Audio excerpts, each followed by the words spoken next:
ఓం అస్మద్గురుభ్యో నమః. శ్రీమతే రామానుజాయ నమః. ఇవాళ మన శ్రీ జగన్నాథ వేద పాఠశాల నుంచి ఋగ్వేదాన్ని అధ్యయనం చేస్తున్నటువంటి విద్యార్థులు ఇవాళ ఒక దివ్యమైనటువంటి ఋగ్వేద సూక్తాన్ని అనుసంధానం చేస్తారు. చూడండి, జీవితంలో మనం ఎలా పుట్టాము అంటే, ఓ ధర్మం ఏమంటుంది? పాపం చేస్తే పుట్టామంటుంది. ఇంకో ధర్మం పుణ్యం చేస్తే పుట్టామంటుంది.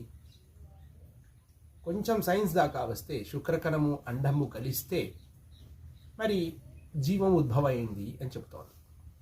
కానీ వేదం ఎంత చక్కటి సమాధానం చెబుతోంది అంటే, మాతాహ పూర్వరూపం పితాచ ఉత్తర రూపం అంటూ చెబుతోంది. అంటే మన యొక్క జన్మకు కారణం మన తల్లి గర్భం. మన తల్లి గర్భంలోకి రావటానికి మన తండ్రి కారణమై ఉన్నాడు. తండ్రిలోకి చేరుకోవడానికి ఆయన తిన్న ఆహారం కారణమై ఉన్నది. ఈ ఆహారం ఏర్పడడానికి భూమిలోని ఔషధులు కారణమై ఉన్నాయి.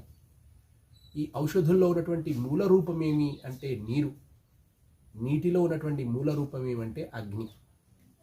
కాబట్టి ఈ బ్రహ్మాండంలో, ఈ భూమి మీద నువ్వు ఒక జీవిగా ఉత్పత్తి చెందాలన్నా ముందుగా అగ్నిగా మారిన తర్వాతే నువ్వు ఏ రూపమైనా ధరిస్తావు. 84 లక్షల కోట్ల జీవాల్లో ఏదో ఒక రూపాన్ని నువ్వు ధరించాలంటే ముందుగా అగ్నిగా మారాలి.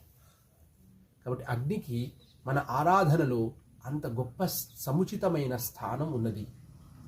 అగ్ని తర్వాత రూపాలు లేవా అంటే, అగ్నిర్వాయో వాయోరాకాశాత్ అంటుంది. అగ్ని వాయువులుగా, వాయువు ఆకాశంగా, ఆకాశం అంతరిక్షంగా, అంతరిక్షము బ్రహ్మాండముగా, బ్రహ్మాండము అనంతరూపుడైన బ్రహ్మగా, ఆ అనంతరూపుడైనటువంటి బ్రహ్మ పరమతత్వంతో పరబ్రహ్మగా విలసిల్లుతున్నాడు. అవన్నీ మనం చూడలేనటువంటివి. అగ్ని నుంచే మనం రూపాన్ని దర్శిస్తూ ఉంటాం. కాబట్టి అలాంటి అగ్ని లేని ఆరాధన అంటూ హైందవ ధర్మంలో లేనే లేదు. కాబట్టి అలాంటి అగ్నికి సంబంధమైన సూక్తాన్ని చక్కగా ఇప్పుడు పారాయణం చేస్తున్నారు మన వేద విద్యార్థులు. జై శ్రీమన్నారాయణ.